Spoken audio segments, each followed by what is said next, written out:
Hey, what's going on? Welcome to the Doug Show. My name's Doug Huntington, and today I'm going to answer some questions about podcasting. We got these questions in from Susie, who's on the email list, and I think I just sent out an email and said, hey, do you have any questions? Let me know. It could be about anything, but Susie wanted to ask about podcasting, so I'll go over a couple of those. I'll tell you what they are here in a second as well. And if you do want to join the fun, make sure you're on the email list. I'll put a link in the show notes and description so that you can sign up. I think I teased this in an episode a couple weeks ago.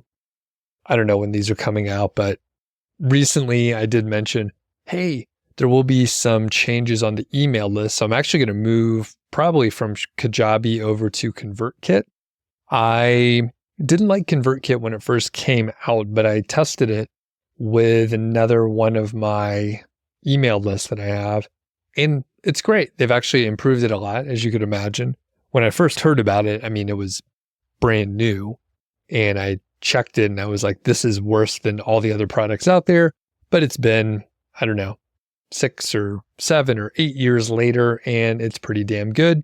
A lot of my friends use it. And then funny enough, I ended up at a dinner and I sat next to Nathan Barry and we just talked. We shot the shit. He's a super nice guy. We had a fun time.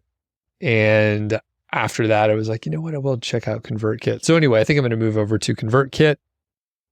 I don't have a fully formed idea hatched here, so I'm not going to share too much, but I'm probably moving over. But anyway, if you want to sign up for the email list, we'll put a link in the description there so that you can sign up. Occasionally, I ask for questions from the audience so that I can answer them. And I know that I'm actually helping at least one person out, hopefully many, many dozens and hundreds and thousands of people, but at least one person gets their questions answered. So today, we'll talk about podcasting. Can a podcast be too niche? We'll talk about the cover art. We'll talk about doing research to optimize a podcast episode, and thoughts about attending events like Podcast Movement, which I'm going way out of order anyway. But the dinner that I was able to sit next to Nathan Barry, it was a conference called FinCon. It's like, it used to be the Financial Bloggers Conference, but now it's like all financial creators, and there are people from the FIRE movement, which I guess I'm in that area, but there's also like bloggers or TikTokers or anyone that creates content. And it could be like anything financially related, from like more investing kind of things, or it could be just personal finance. It could be getting out of debt. It could be retiring early, anything to do with finance or money. So there's a very wide audience. But anyway, we'll talk about a handful of things today to help folks with podcasting. And yeah, let's get into it. So here's the question. I'll read them out. Can a podcast be too niche? And here's the rest of the question. I recently launched a podcast, and while the feedback has been great, people keep saying it's unique and unlike anything they've heard before. The topic is something fairly small. I won't mention it here just to protect the person. The topic is pretty niche, but more about some of the details of the niche. So at first, Susie, I'll mention her name. Susie said, I thought the uniqueness was a strength, but now I'm wondering if it's too niche. So, there is something about really niching down, and you hear people say niche down so that you're able to really focus on the specific thing that you're interested in. And there's some great value. So we'll talk about the pros and cons and go from there. I will say it is possible to be too niche. It could be just very, very specific. And at some point, like you lose people because it's too specific, just overall. But it's pretty hard to get that detailed. And now it does depend on the topic area. But at some point, like you're just a personality, and sometimes people will listen to your show because they like your personality, even though the topic areas are completely off.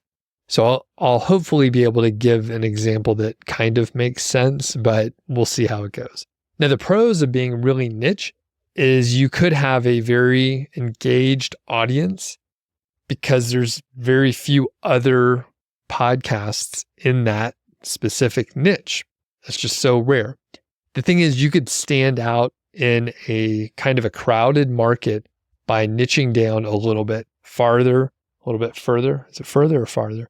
Basically, if you niche down in personal finance and you're like, I want to have an audience, I want to have a content topic area of financial independence, retire early for math teachers, right? So instead of being like a personal finance person or even an early retirement expert, you're not just going after teachers, you're going after math teachers. So if you niche it down really far, then all the math teachers will be talking about you because you're specifically targeting the content. Maybe you're part of the, audience avatar. So you really know the audience well. You're someone that people talk about because it's so niche. And it allows you to become kind of an expert in your area. So that's one of the pros, is just like straight up standing out and being able to say, I am the early retirement teacher that focuses on anyone that does math, right? So any math teachers, like, I'm your person. Very powerful when you just niche down and you're like, I'm the person that does X. So the downside is there's a smaller audience, right? There's obviously a smaller audience there because you're excluding all the non-math teachers out there. So that's a little bit of an issue from an audience standpoint. And then it leads into being an issue for sponsorships because let's say there's a sponsor, but they're more in the physical education area. And they're like, we want to work with you, but you just talk to math teachers, but we're more in the phys ed area. So I don't know if it's a good match. So you end up with a little bit of an issue there, and you may have to negotiate and figure out if that's a match or not, but you could have some issues there, let alone like the audience growth trouble that you might have. So one of the pros, though, is you can start out, this is kind of what I would recommend, start out really niche and then slowly expand.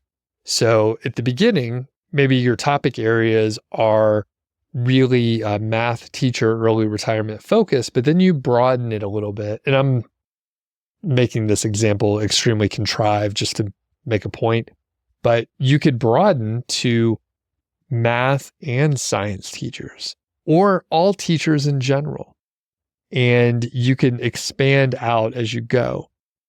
Your overall podcast can still sort of target the niche area that you began in, but you can cover topics that go a little bit outside of it and slowly add more in. At some point, you may decide, hey, I'm going to rebrand things a little bit and say, hey, I'm not just here for math teachers. I'm here for anyone in the education space, whether it's preschool or elementary or middle school, high school, university level, any educators, I'm gonna be in service to those folks. So you can start super niche and expand out. The trick is to potentially name and brand your podcast or your blog or whatever content creation space you're in, brand it generally enough so that you can expand it in the future. So a little bit tricky. And I can give, a quick example where I thought I was going to be okay with Niche Site Project. So niche sites had been around for a handful of years before I started this. Then I got into it. I was doing niche sites for a few years and I was like, Niche Site Project, that's going to fit. Now, here we are over 10 years later from me creating that blog, nichesiteproject.com. And niche sites are somewhat dead. The industry has changed dramatically. It's not outside the realm of possibility that niche sites could have a recovery things could change. Google kind of trashed the content site industry. Currently, the time that I'm recording this at the end of August 2024, Google is rolling out an update, which many think might have some positive impacts for the helpful content update. There are some signs that it could be helping some of the sites out there, but overall, it doesn't look like they're rolling back the helpful content updates or anything like that, right? I mean, I think that's part of the core algorithm now. And a lot of people lost faith in Google as far as being a content creator. And the common knowledge out there now is Google results are worse than they used to be. They're a monopoly. The search engine is worse. The whole thing kind of sucks, right? I'm being a little dramatic there. But the point is, niche site sites seemed like it was going to be a fairly safe, like broad name for what I was trying to do. But as time has gone on, I'm doing kind of different stuff, and niche sites are not as popular as they were. And here we are. It doesn't look like we have as much longevity. That said, I mean, you could rebrand stuff. You could change the name. Quick example, I think I mentioned ConvertKit a few minutes ago. They're rebranding to Kit, right? So they're changing their name. So you could change your branding. It's not a big deal. There's some things you have to go through. It could be more painful, I'm sure, because ConvertKit is such a big company and they have a lot of stuff out there. I'm sure that's extremely complicated. But if I rebranded, it probably wouldn't be that huge of a deal. Okay, where we are. Big pros of being really niche is you can be the person known for that really specific niche. And if you do it the right way, you can broaden your coverage area and you're going to be okay. So as, if you were asking me for advice, Susie, I would say, see if you could stick with it and see if you have any ideas on expanding a little bit outside of the topic area with adjacent topics that people in your audience should be interested in. So you can keep the overall sort of appeal of being niche with expanding the topic area.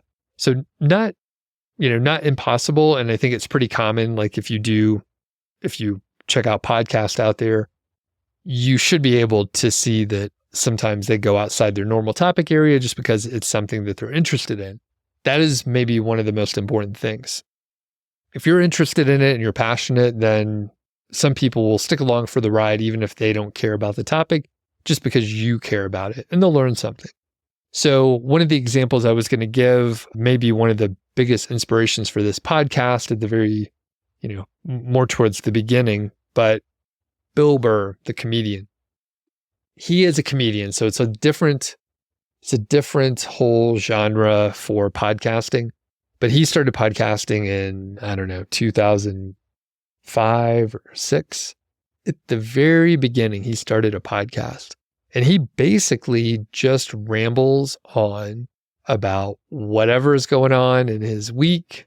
I think I've heard him mention before, like he'll have like a note card or a Post-it note or something. And he just writes like 3 to 5 bullet points about the topic that he wants to cover. And he's a comedian, so it is entertaining. He just talks and riffs and goes on rants. There's minimal to no editing to the point where you'll hear him take a phone call and say, "Hey, I'll call you back." And he makes it part of the show. So it doesn't feel out of place.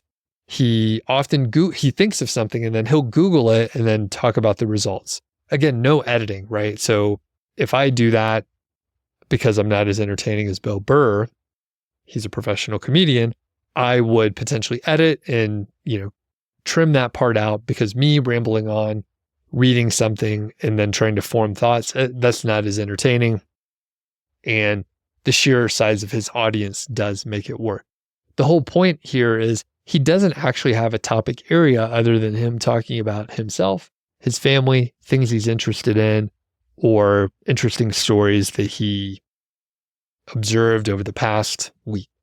And he's been doing this for almost 20 years. It's been going on for a while. People are not listening because he's niched down specifically, but if you if you kind of shoehorn this into, niching down, people are listening to him. He's niched down to the topic areas that he's interested in, and that is the niche. It's him. It's a personal brand. So there could be an argument that like building a personal brand is niching down to like you, like just this shit that you're interested in. So a little bit contrived, but I think you understand. So one other thing, sort of a little test that you might be able to do to figure out if this topic is too niche or if you're going to be able to, have a big enough audience, is look for other communities that prove that that is a market. It proves that there's an audience out there. So nowadays it could be Facebook groups. Back in the day, maybe forums were more popular. Depending on the topic area, there are still forums that are running and they're active and you can get good answers. I know from a homebrewing beer perspective, there's Homebrew Talk. I think that's probably still running just fine.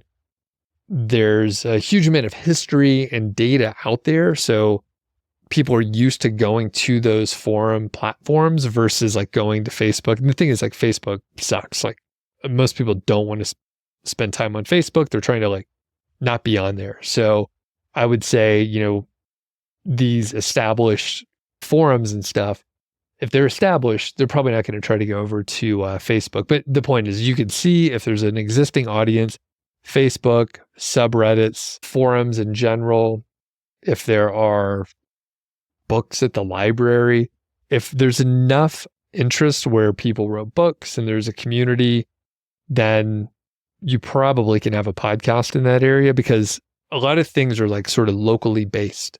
So if there's like a hiking club in your community, there's hiking clubs all over the world, or a running club, or quilters, or whatever.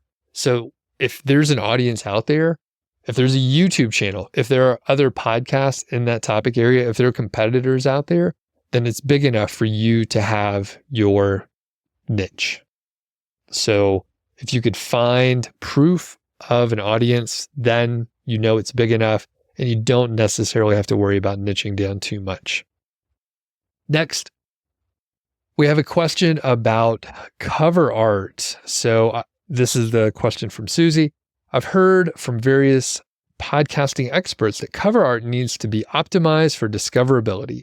How important is it to have SEO-optimized cover art for each episode, or is it just for the show in general? Okay. I don't know how true this is. I think you can go look in your general niche in the category and see what the cover art looks like.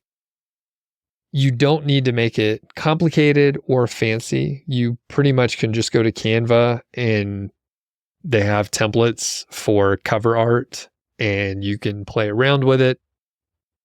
I think if it looks generally pleasant, then you're probably okay.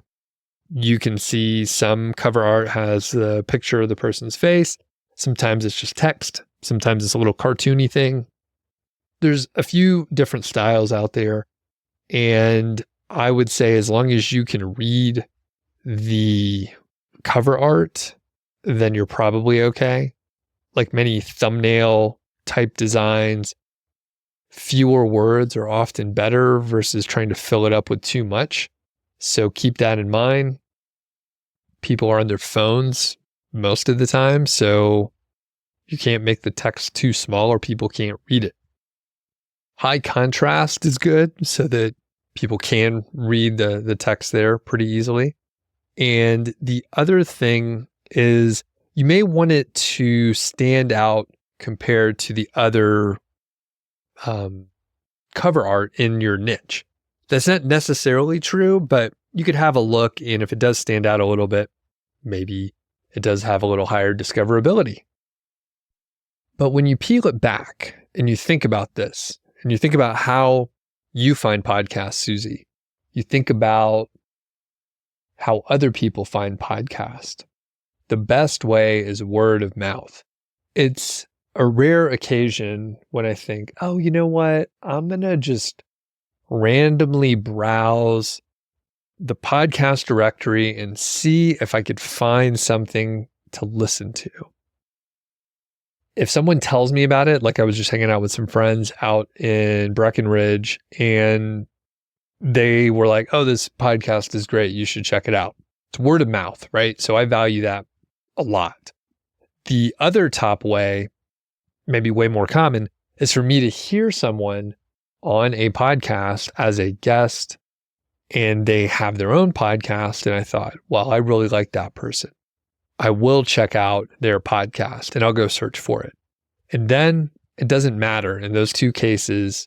It doesn't matter what the cover art looks like because it was a personal recommendation from a friend, or I literally already heard what the person has to say and I think I want to hear more from them. So I go seek it out, basically. So from that standpoint, I kind of call bullshit. I mean, I think podcast experts would say, yeah, cover art needs to be optimized for discoverability. But the fact is, like, it's probably very rare that that's going to make a difference. Don't make it shitty, but at the same time, you probably don't need to spend more than a couple hours on this. It's not that, I mean, it's not going to make or break your podcast. The other part of the question, how important is it to have an SEO optimized cover for each episode? So SEO optimized cover art, I don't know that there's SEO like components for cover art. I don't know if there are search engines out there reading the cover art. Surely they can read the graphical representation, but in the JPEGs or whatever, but I don't think you need to worry about that. You don't have to worry about SEO for cover art, basically.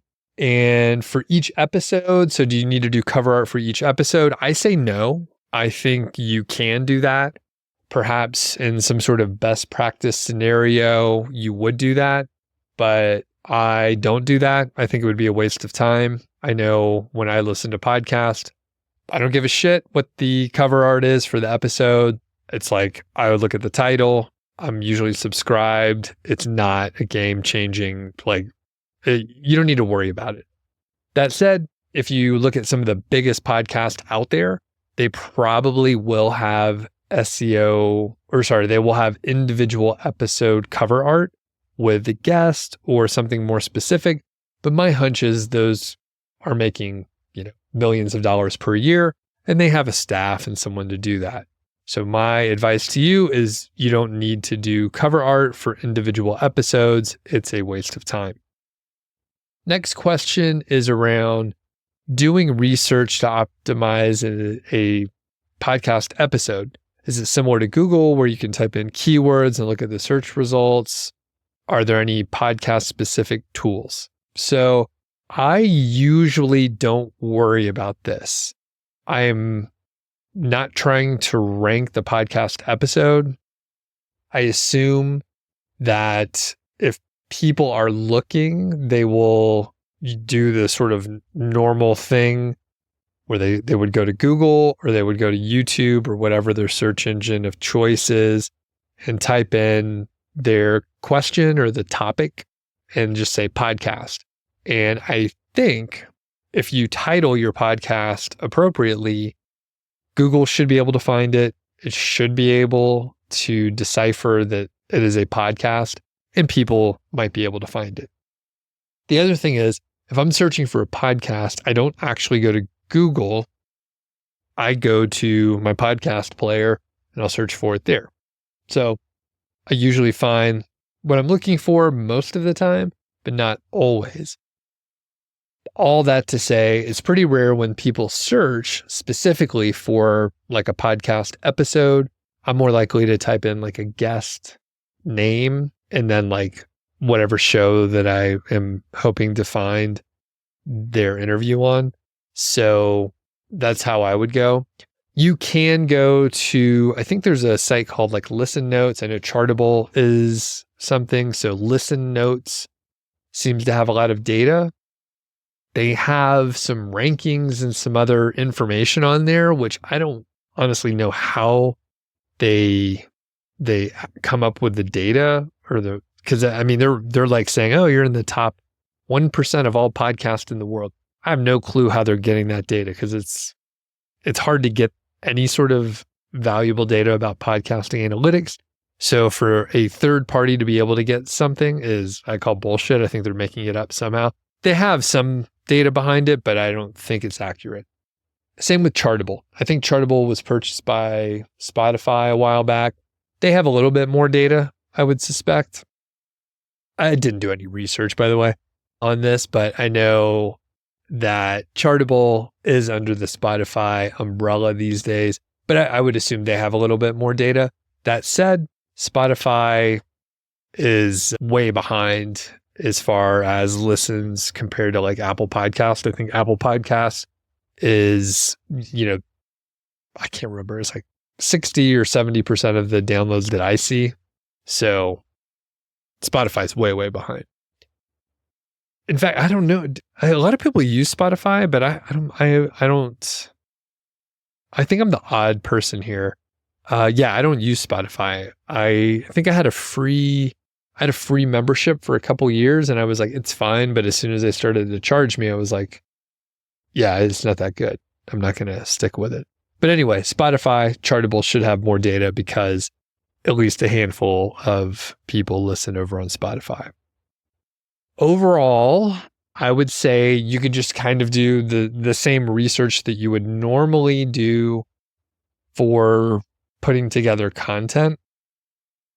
I highly recommend naming your podcast the same way you would name a YouTube video. And I learned this from my friend Andrew Gincola. He's been on the show. He has a very big podcast called the Personal Finance Podcast. And he started it, I think, in 2020, and it blew up. It's like a top 50, top 100 podcast, or at least it was the last time I chatted with him. And in the business, like just under business in Apple Podcast. And he said that he tries to name his episodes like he would name a YouTube video. And I thought that was brilliant. Usually they're catchy. It introduces some curiosity. And there's no BS there. Like you kind of know what you're going to get. His episodes are the same way. No BS. Yeah, he prepares ahead of time. He goes through an outline. He lets you know what he's going to cover. He covers it, and then he'll do a little bit of a summary at the end. So no other crazy research. I like to give a very reasonable title, no clickbait. I would really prefer to be more straightforward than try to be cute or try to, misrepresent what is on the episode, trying to get people to click on that specific episode. And I mean, in the long run, I mean, that's what is going to pay off overall. All right. Last, do you have any thoughts on attending events like Podcast Movement? Any tips on making the most out of it as a beginner? So I love in-person events. And if you've been around for a while, you probably heard me talk about the connections that you can make at in-person events. So yes, highly recommend checking out conferences. I personally have never been to a podcast specific conference. I think they would be totally fine. I end up going to the FinCon conference is my sort of primary big conference for creators. And a lot of conferences like FinCon, I think the same company has like a travel conference. I don't know what that one's called, but basically if it's a topic area like finance or travel, then a lot of times they'll have creators across the board, bloggers, social media, YouTube, podcast, whatever. And they'll have different tracks and they'll cover like whatever medium you're working on. So you can go to the travel conference. And if you're a YouTube creator or a podcaster, you can go to the events, to the specific talks that cover your medium. So no big deal there. Podcast Movement, of course, it would be the opposite. So everyone's interested in podcasting, but there will be a huge spectrum of topic areas that are covered. A lot of my friends do go to Podcast Movement. But I think by the time I was interested in going to more conferences, I think I was happy with how I was podcasting. And I didn't want to get too caught up with other monetization, just with other stuff. I was like, the shit that I'm doing is working well. I am learning at my own speed with YouTube videos, other podcasts. I am learning more, but it's overwhelming to go to a conference and like think, oh, I want to learn all this new stuff. So I decided I didn't want to go to podcast specific conferences. And it doesn't mean I won't change my mind. I just haven't been to one myself. And the other part is there's only so many conferences that I want to go to per year in time away from home and family and all that stuff. So I decided not to go to podcast specific. So I'll move on from there. How can you get more out of these events? So it goes without saying, you can learn a ton. So sometimes you'll see a talk that has a great title and you're like, I want to learn that thing. So go and absorb as much as you can. Usually you'll be able to watch the replay later, but I encourage you to, bring a notebook, take some notes, maybe make some friends that are in there because you might be able to discuss it later and maybe have some accountability because you met some friends in there, right? Or you made friends in that specific talk. So great learning opportunities. There's a solid chance that there will be like more talks and talks going on at the same time than you'll be able to attend. So don't be afraid to skip some of them and watch them later. So if you're really serious, you'll watch them later. Again, most of the time you're able to watch these afterwards because they're taping them and you can stream them for the next year or whatever. So one of them, learning opportunities, cover that. There's also networking, right? So I mentioned in going to a talk, maybe you make friends with a couple of people in there as you get there early, maybe you chat, and people are often willing to network at any sort of conference because, they may not know a ton of people and they're there to network as well. So feel free to network. And some people are going to be a dud. You're not going to get along with them. And you could just, find somebody else to go hang out with, or, just sit with them while you're at that talk. And then you don't have to like hang out with them. Hopefully they won't be like clinging and follow you around all weekend long or anything like that. But it could happen, all right? It could happen, but usually that's easy. You just got to be able to say, hey, you know what? I want to make sure I chat with other people. This is a pro tip. I want to make sure I chat with some other people while I'm here. It was good catching up, but I'm going to move on. You don't have to sit in a conversation that you don't want to sit in. So feel free to leave. You don't have to keep chatting with a person that you don't want to chat with. That said, when you are networking, don't be too aggressive. Don't ask for stuff. When I meet people, so now I'm heading to FinCon in Atlanta coming up here in a few weeks. And people here, they have you have a podcast and they're like, oh, I've heard that podcast. Oh, I know someone that was on your podcast and they're like, I want to be on your podcast. I have a book coming out. And I'm thinking, fuck, I don't want to talk to this person. Like the topic area is off. I am not interested in it. I don't care if you're putting out a book, I know you're just here to promote your book. You don't give a shit about my audience and I don't care about your topic. And they're just pitching me because their book publisher said, hey, you need to be on a bunch of podcasts. And I'm just one of the podcasts they're trying to pitch on.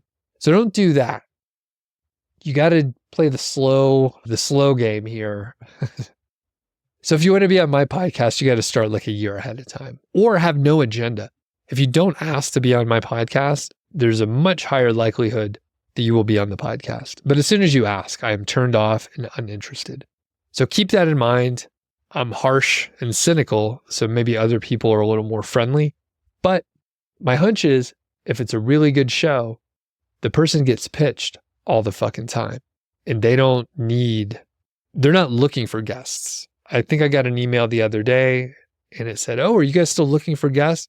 And I was like, bro, I was never looking for guests. I have so many friends that I could call. There are other people that are in my topic area that I want to cover, and I'm not looking for guests.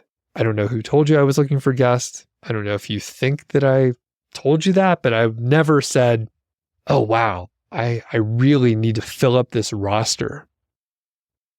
Okay, I think that's the end of the rant there.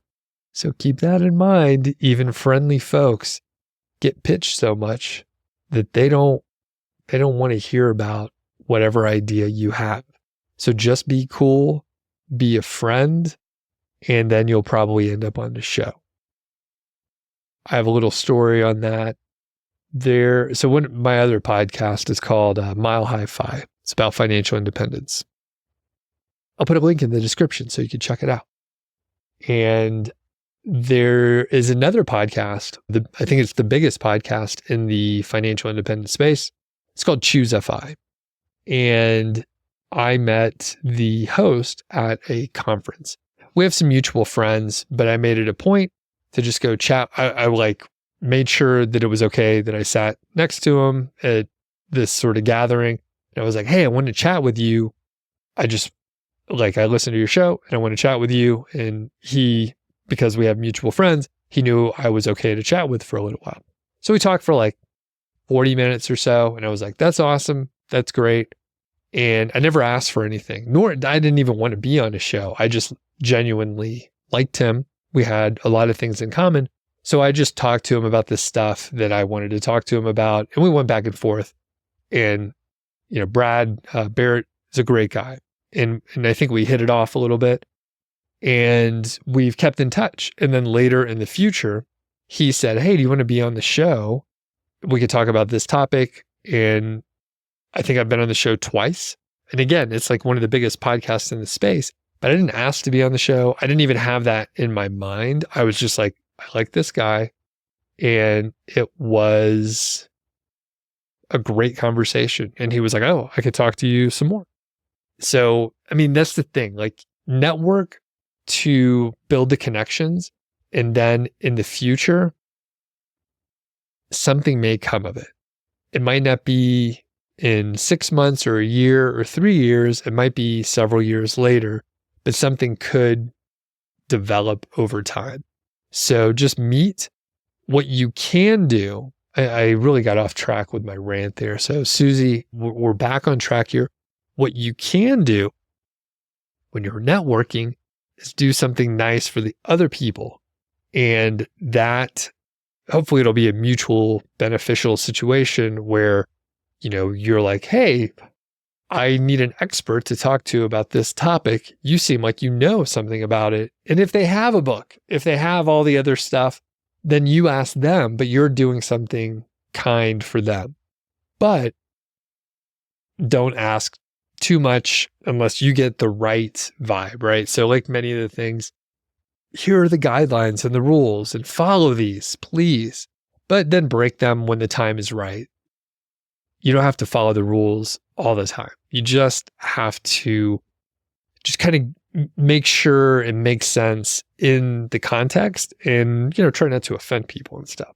So some people are more sensitive. Like I'm more sensitive. I don't want you to ask me for something. And part of it is not that I need to defend myself, but just to let you know, I do get the pitches a lot via email.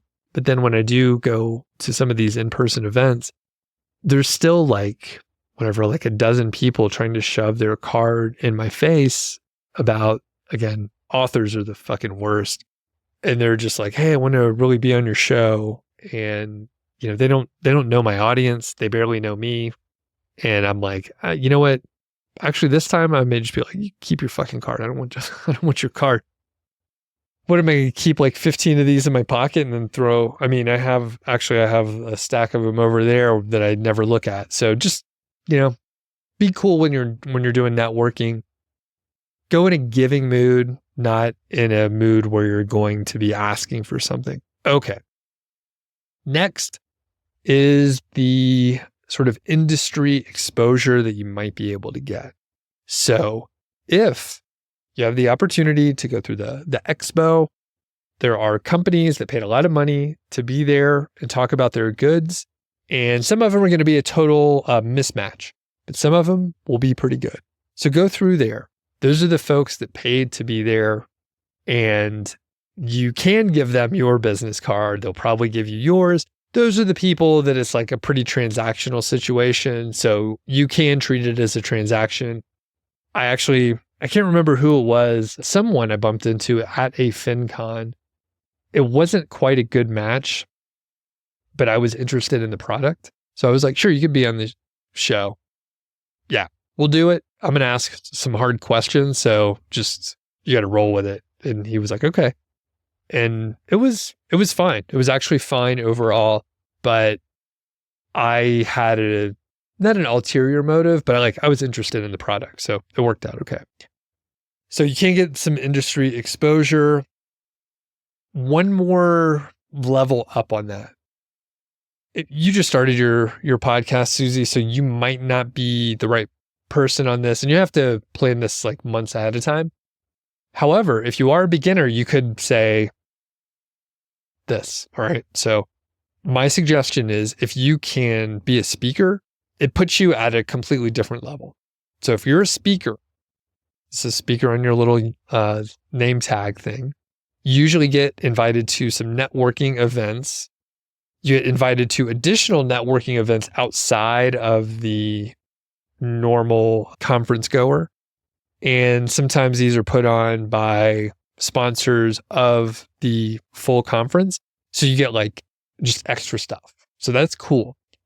The other thing is if you're a speaker, then people come to talk to you. So it makes networking much easier. You also get to network with other speakers. So again, you're on a level where you're talking to the people that are more established, the thought leaders in the space. If you're just beginning, so Susie, you could say, I just started my podcast. Here's what I learned in the first 60 days, right? Lessons learned. Here's the big mistakes I made. Here's the successes that I had. And here's what I'm going to do moving forward. Even if you're a brand new person, if you have a good, catchy title and say, you're going to learn 1, 2, 3, you're going to learn these things and learn why not to do these things, right? And if you have, if you're brand new out of nowhere, a little harder sell. However, I did that and I was able to refer to other content that I had created. So I hadn't been a speaker elsewhere, but I said, here are the episodes that I produced. Here's my YouTube channel. So I was able to speak. A lot of times, as long as you have a good pitch, they know that you're going to take it seriously. And if you have a YouTube channel or you have a podcast, they know you can talk. So they'll probably go check out a sample. And then once you're in there, you have a very high likelihood of being able to do talks in the future. So that's sort of next level. You get tons of industry exposure. And if you have a good talk, guess what? You could probably pitch podcasts or YouTube channels out there on that topic because it was already approved by, a bigger entity, a panel of people that approve all the talks for the whole conference. You can say, hey, I did this talk back in 2024 and went over well, and I'd love to talk more about it. Okay. I'm going to hit a couple quick tips about getting the most out of some of these events. So one, if it's a podcast, thing, then there's probably going to be the opportunity to do interviews. So typically FinCon or other bigger conferences, they'll have a podcasting booth set up. You sign up for the time and you're able to do interviews. I've done this every time that I've gone to a FinCon, and sometimes it'll be like an interview that I set up ahead of time. Other times I bump into somebody there and I'm like, hey, I have a booth at this time. Do you want to come do an interview with me? And that works out well. You get a good energy. A lot of times it's in like the expo area, so you can hear the crowd noise and stuff. And it's really fun. Like there's a little extra energy. The cool thing is you usually can do an interview with people that you're not around in person. So I would encourage you to set up interviews, hopefully ahead of time, sign up for those booths if you can. I travel with a podcast studio, a mini podcast studio. Let me grab my recorders right behind me. Because I do this fairly often. So I have a Zoom PodTrack P4, and they're relatively inexpensive, like $150 usually. I think I got this one on eBay, lightly used. And I mean, it was still in the original box. So I think someone bought it and like never started their podcast, but it's quite light. I can hook up 4 microphones and 4 headphones, and very versatile. Highly recommended. I'll put an affiliate link in the show notes and description. I've carried this thing across the country a few times, and it's really fantastic. I have a couple small lav mics that I just picked up that are a little bit smaller, much lighter than like a Shure SM58 or anything like that. But the Zoom recorder is really good. You could also use a Zoom H1, which is not sitting right behind me, but that is just a small recorder. It would be a thing where you set it on the table in front of everyone and then you do the interview like that. But if everyone has an individual mic, then you could do, up to 4 people, and the audio is going to be probably a little bit better, but as long as you're in a quiet room. But the point is, you can travel with a very minimal podcast studio that I use in air quotes and end up with fantastic recordings. I've done a lot of live and remote recordings. Next is you can connect with panelists or speakers. So panelists could be interesting. So sometimes the person facilitating maybe isn't, I'll put in air quotes, like the sort of same marquee name as the people on the panels, but you might be able to connect with anyone in the panelist or the facilitator, or really any speaker. Like I said, if someone's a speaker, then they don't have to do as much networking because people come up to them. So you got to be careful, especially if it's like one of the big main stage speakers.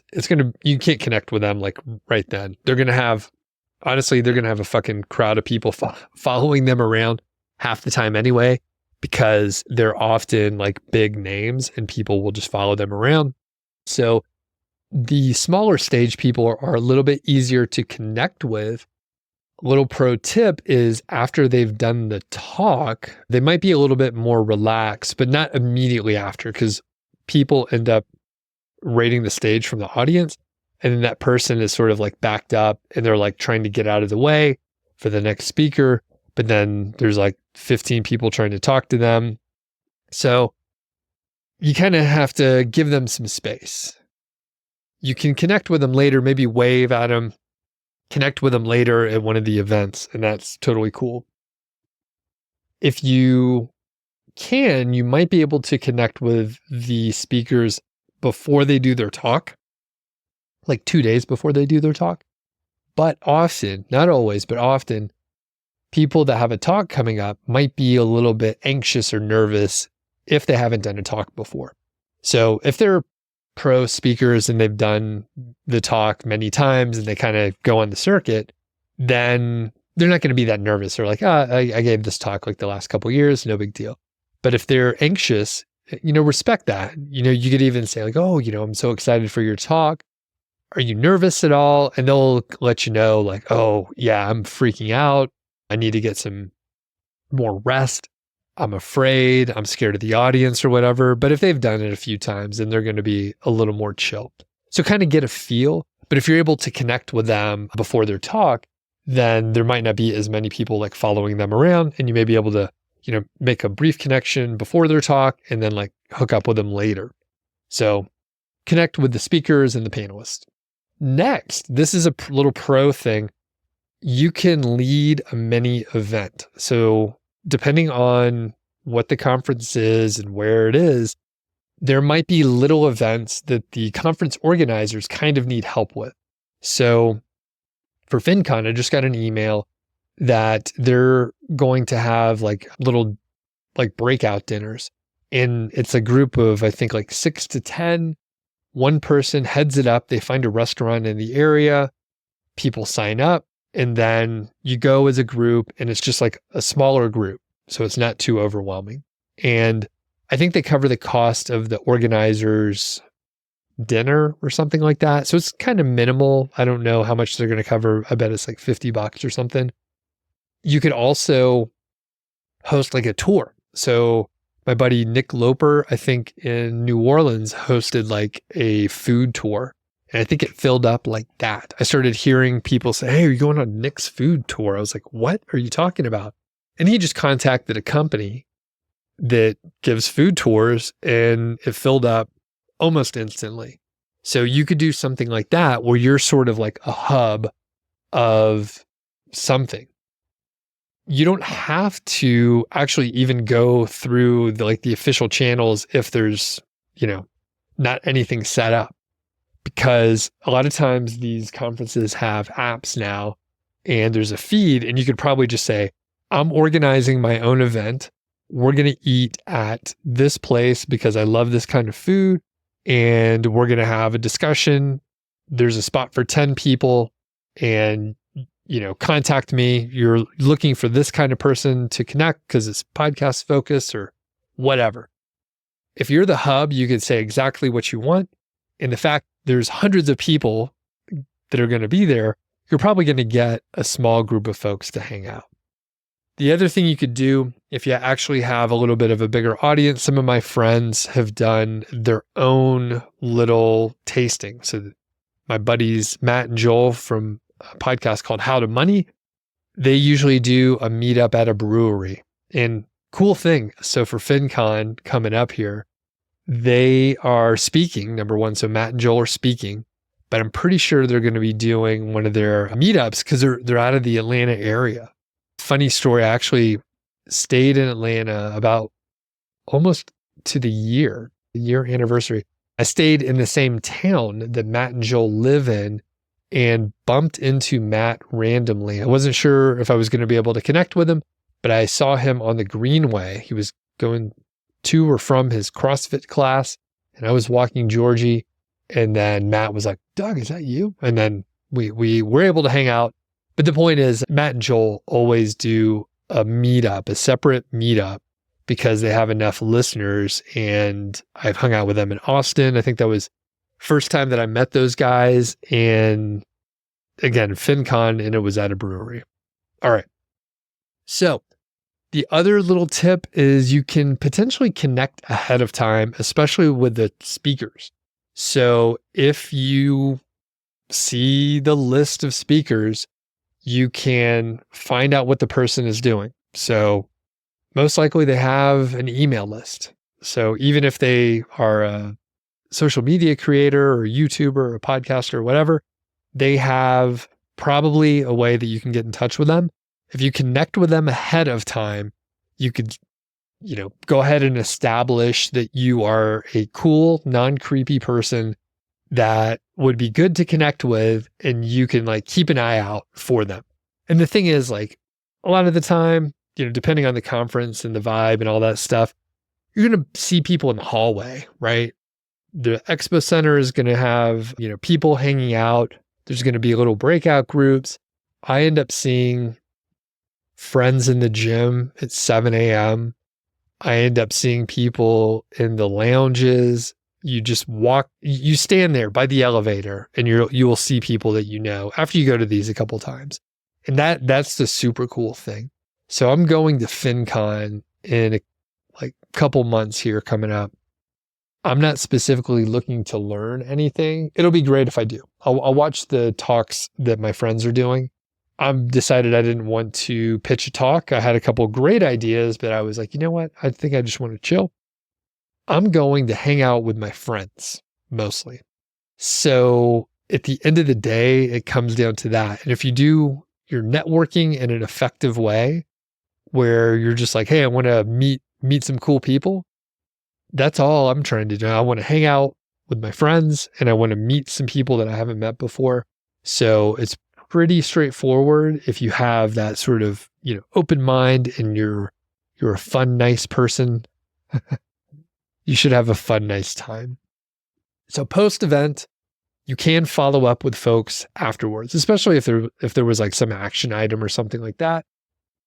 A lot of times we get new information, we learn, and then you go home, forget about it all. You don't do any of the stuff that you were going to do when you had all the enthusiasm. So you can follow up. One cool thing, especially if you're connecting with folks that are your sort of same level or whatever, you could form like a little mastermind group so you have accountability. You could say, hey, you can even put a deadline on it. Like, hey, for the next 8 weeks, I want to meet up. I want to meet weekly so we can have like some accountability. We were all sitting in the same talk and we were into it and we want to take it to the next level, right? So if you have that accountability, you're much more likely to follow through with it. So you can follow up with that sort of thing. You could follow up with podcast guesting or collaborating on a YouTube thing or whatever. So don't be afraid to actually, use those business cards that they gave you, even though you were like, no way, I don't want them. And then email them and say, hey, like, let's connect. So that said, I will mention, I think there was a question about business cards or anything like that. You can create business cards. There's nothing wrong with that. I think depending on who you're trying to give it to, it may or may not be worthwhile. I've never created business cards. I think when people ask me for business cards, I just say, I don't have one. Here's my name. You can take a picture of it. You could look me up and send me an email. So it's a little bit of a barrier, but if they make it through, then it means they actually do want to connect with me and it keeps the riffraff. All right. I think that's it. If you have questions for podcasting, feel free to shoot me an email, feedback@Doug.show. You should sign up for the email list. I'll put a link in the description. I usually send out 1 to maybe 3 emails per week, usually 1, sometimes 0. I'm not super consistent on it, but I often let you know when new podcast episodes come out. I'll let you know when I'm doing a live stream over on YouTube, which should be weekly these days. I just started back up doing it on a weekly basis. So if I fulfill my promise to myself, which it's not really a promise to myself, I just said, I should do these live streams. By the time this episode comes out, I should have done several in a row and not floundered around. So that's my commitment to myself, I suppose. Anyway, sign up for the email list. There's some freebies out there. You can check it out. And I'll catch you on the next episode. Oh, and if you want questions answered, the best way to get in touch with me is signing up for the email list and hitting reply. So I get all the emails. I get all the emails you send me. Have a great day. Catch you on the next episode.